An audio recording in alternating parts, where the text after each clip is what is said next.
Bienvenue sur Diaspora Mag, chers téléspectateurs, bonsoir. Aujourd'hui, nous recevons un invité de marque, pas de moindre.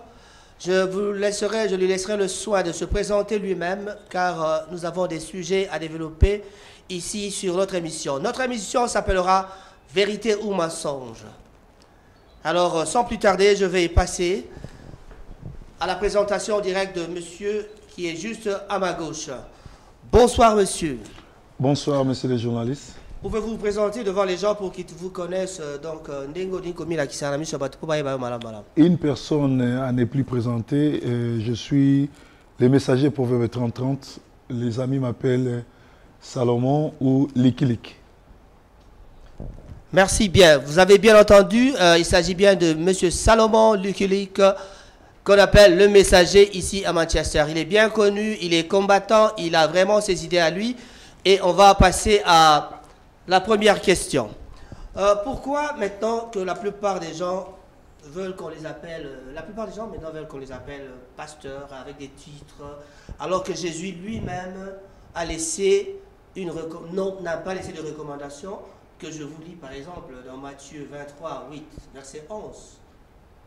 Je crois que vous connaissez bien la parole. Mais vous ne vous faites pas appeler rabbi, car un seul est votre enseignant, tandis que vous êtes tous frères. En outre, n'appelez personne votre Père sur la terre, car seul est votre Père le céleste. 10.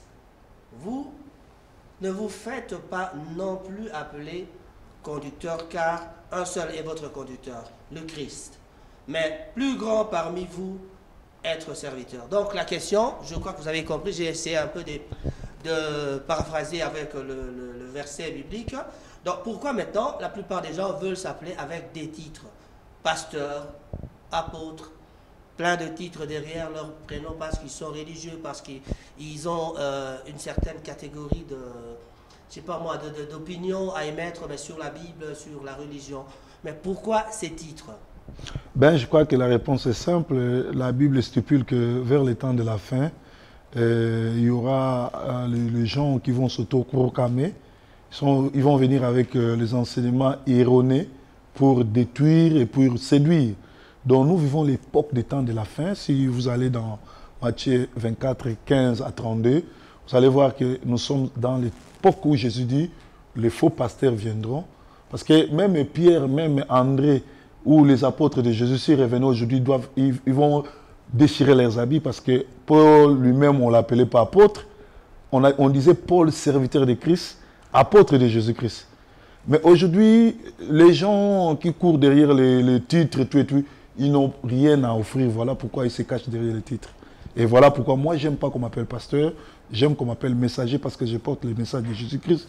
Et j'aime qu'on m'appelle Proverbe 30-30 ou Likilik.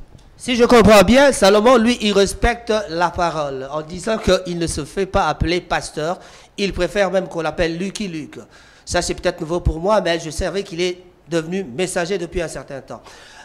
Vous êtes dans le combat, bien sûr, on a dit vous êtes combattant, mais il y a toujours quelque chose derrière vous contre les pasteurs. Quel est le combat que vous menez contre les pasteurs? Ah, ça c'est une bonne question. En réalité, je ne mène pas, j'ai pas un combat quelconque contre les pasteurs. Donc je cherche à les sauver parce qu'ils sont perdus. Vous voyez, quand les gens prennent l'église de Jésus-Christ devient leur business. Il y a, dans la ville, vous connaissez ceux qui, s'ils ne sont pas là, il y a leurs femmes qui dirigent. S'ils ne sont pas là, il y a leurs enfants. C'est-à-dire ils ont pris l'église en otage et les fidèles en otage. Et Jésus nous envoie à dénoncer cela et à délivrer. Tout cela vient dans Luc 4, 16 à 18. La Bible dit, l'Esprit du Seigneur est sur moi parce qu'il m'a oint pour délivrer, pour proclamer une année nouvelle. C'est-à-dire, ces gens-là ont pris les Congolais en otage, ils ont pris la communauté en otage et ils veulent l'amener vers l'enfer. Voilà pourquoi j'essaie de dénoncer en cherchant à les sauver. Par exemple, le groupe que vous appelez les Pakourou, les groupes de pasteurs de l'Angleterre, c'est un groupe des impudiques et un groupe des gens de PPRD. Ces gens-là sont dans l'évangile, ils couchent avec des femmes d'autrui, ils détruisent les familles, ils sortent avec les femmes d'autrui, ils ont mis... Vous parlez de quel groupe, pasteur? C'est les Pakourou. Les Pakou? Pakourou. Pakourou? Ouais, le groupe Jamais entendu parler. Le pasteur de l'Angleterre. C'est un groupe de... Tous ceux qui sont là, ce sont des aventuriers, des impudiques. Nous avons appris que vous avez remis les Oscars à certaines personnes, chers messagers. Mais qu'en est-il exactement? De quoi s'agissait-il? C'était à propos de quoi les Oscars? Ok, les Oscars, c'est ma façon d'encourager et de critiquer la société. Je me suis inspiré sur Jean de La Fontaine. Quand la société à son époque, rien ne marchait, il a voulu critiquer la société. Il a commencé à faire des récitations. Il a commencé à écrire Les loups et l'agneau. Il a fait La fourmi et la cigale. Il a fait beaucoup de récitations. C'était pour critiquer sa société. Alors, à mon tour aussi, j'ai vu que le pasteur ont dérapé. J'ai vu qu'il y a eu beaucoup de gens qui étaient hors la parole. Alors, je me suis fait comme quelqu'un qui encourage ceux qui ont bien fait. Et quand je donne, par exemple, l'Oscar de pasteur, meilleur pasteur à Talakou, c'est-à-dire, je voudrais critiquer la société qu'il ne peut pas y avoir de pasteur à Talakou. Quand je donne l'Oscar de pasteur mendiant, c'est-à-dire, je le critique. Un pasteur ne peut pas être mendiant. Quand je donne l'Oscar de TV ou bien des émissions Tintin, ça veut dire qu'il y a des pasteurs, il y a des émissions qui ne vaut pas la peine. Alors, si j'ai crié ou si j'ai monté, je montais et que je criais, les gens vont dire qu'il exagère. Voilà pourquoi c'est ma façon de diquer et de critiquer la société qui est l'Angleterre et la diaspora. Merci beaucoup, messager. Nous allons passer à une question d'actualité. Nous venons d'apprendre l'arrestation de M. Vital Kamerhe, qui est un des membres de l'opposition, le président de l'Union nationale pour la démocratie, je crois que c'est l'UNC. On vient d'apprendre l'arrestation de M. Vital Kamerhe, qui est un opposant, mais qu'en est-il exactement? Quel est votre avis à ce propos? Papa Raph, laisse-moi rigoler parce que vraiment, c'est un non-événement. C'est un non-événement. Parce que Vital Kamerhe, c'est qui? Vous l'avez présenté comme opposition. Laisse-moi vous dire qu'au Congo, il n'y a pas l'opposition. Un pays qui est occupé, quand un pays est occupé, il n'y a pas l'opposition. Tout le monde devient résistant ou combattant. On ne peut pas être opposant quand les régimes, vous les reprochez. Un régime génocidaire, une république bananière. C'est-à-dire, Vital Kamerhe joue le jeu de ce pouvoir. Ils ont compris qu'il n'a pas de succès. Alors, ils ont voulu travailler Vital Kamerhe pour qu'il ait des succès. Ils l'aident à l'arrêter et à faire de lui un martyr. Après, les gens vont l'acclamer. Parce que Vital Kamerhe, il est rwandais. Il fait le jeu de Kabila, parce que c'est lui qui a amené Kabila, les Rwandais. Et lui, qu'est-ce qu'il fait? Il joue leur jeu. C'est-à-dire, Vital Kamerhe, c'est quelqu'un qui est dans leur jeu. Et ils ont vu qu'il ne séduisait plus. Voilà pourquoi. Parce qu'il est le seul qui critique au Congo, qui dit le mal sur Kabila, on ne l'arrête pas. Les autres sont tués, les autres sont en prison. Voilà, ils ont compris que nous avons compris cela. Ils veulent l'arrêter pour l'aider à devenir célèbre comme Tshisekedi. Ok. À chacun son opinion. Vous avez bien entendu l'avis de M. Salomon.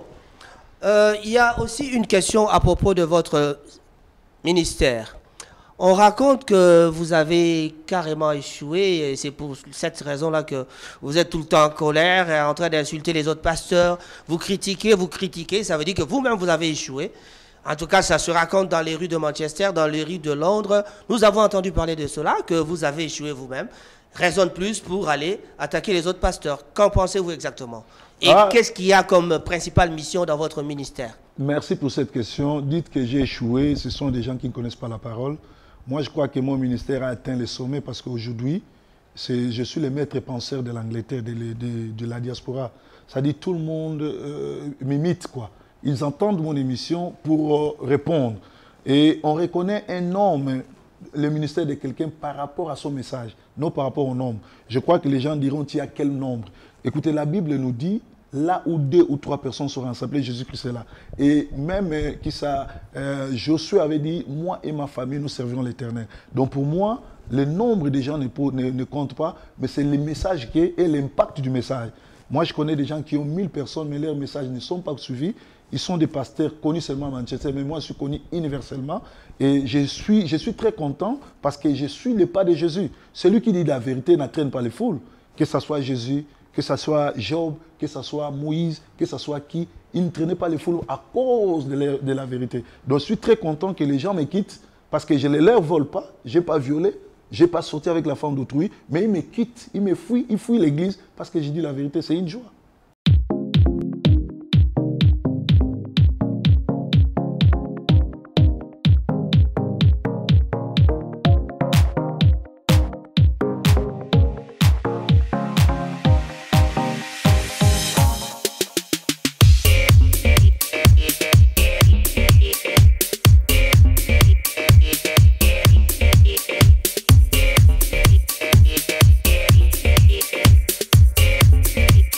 La plupart des Congolais, les lots bazali bongo kokena l'église, nzamba yebi bango te pa yebi ba pasteur wana te. C'est-à-dire baza bongo na nzela ya lifelo. Pe la plupart des pasteurs wana na ba ndimio ba na l'église na bango, ezali bande ya ba sorcier, ba utaki ba sorcier banda en Afrique, ba awa ba s'associer pour ba loka ba mususu. Alors yo ozo kendo sambela, so oza na molimo nzambe te, ba ko loko pe ba loka bana na yo. Luka église moka bien, kangama na batu, oyo ba yebi nzambe, nzamba ko sunga yo. Et puis vous avez une vie de prière. Chaque Congolais n'a pas de noyau à prière. À toi que dans l'église songolo, mais n'a pas de sambela. Pour ça, on sambela te, on se fie dans l'église. Tout ça là, témoignage belé. Il y a une église simbikisi, il y a une église dirigée par des villageois sorciers. Oyo bazo ko sabino sur les miracles. Entre temps, bango moko, bazan na ba problème spirituel au football et la délivrance. Je crois que le message n'a pas ali ko sauver peuple. Tout ce comme na poto, tout ba séjour, mais finalité à mon Christ ça ko lola. Finalité à mon Christ ça pototé, ça ba voité, ça banda côté. C'est même le nom de notre émission, Vérité ou mensonge. À vous de juger, le pasteur, dit-il la vérité ou c'est du mensonge? Pasteur, avant d'aller conclure notre émission, je vous donne l'occasion de dire un mot de la fin. Quel est le message? Regardez la caméra en face de vous et donnez un message au peuple congolais qui vous écoute. Les amis de Manchester et de l'Angleterre vous écoutent. Donnez-leur un message. Quel est le message que vous voulez transmettre aujourd'hui? Ok, j'ai un message surtout aux combattants, aux Congolais. Vous devez savoir que notre pays est occupé. Alors, je suis ici, je suis très triste parce que les Congolais, au lieu de pleurer, parce que chez nous, il y a les génocides, on est en train de tuer, on est en train de violer, mais les Congolais s'amusent à danser, à fêter le Saint-Valentin qui est une fête démoniaque. Alors, j'insiste et je demande aux Congolais, quand les Français étaient sous l'occupation, ils étaient ici en Angleterre, ils ne dansaient pas, ils faisaient des cotisations.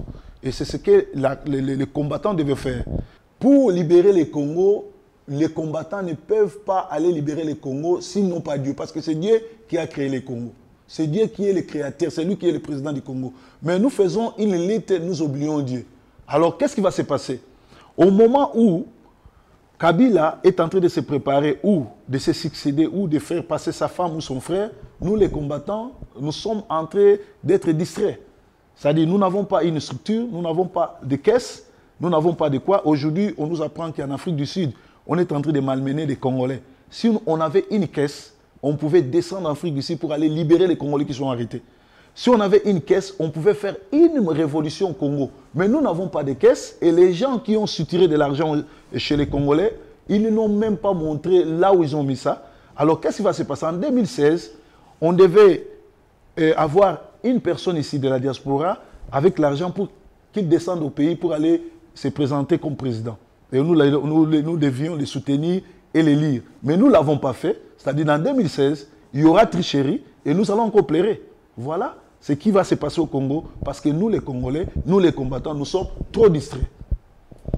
Merci beaucoup, chers téléspectateurs. Nous voici arrivés à la fin de notre émission.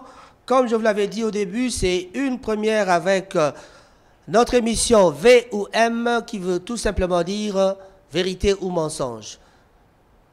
À la réalisation, nous avions Coco Njoko derrière la caméra lui-même. Moi, votre présentateur Raphaël Ngomatsasa dit Rango. Notre invité, vous l'avez bien suivi, c'était Didier Tsongo, Salomon, Lucky Luke. Je crois que nous reviendrons la semaine prochaine pour un un nouveau sujet avec notre nouvelle émission. Merci beaucoup. Au revoir et à la prochaine occasion. Bye.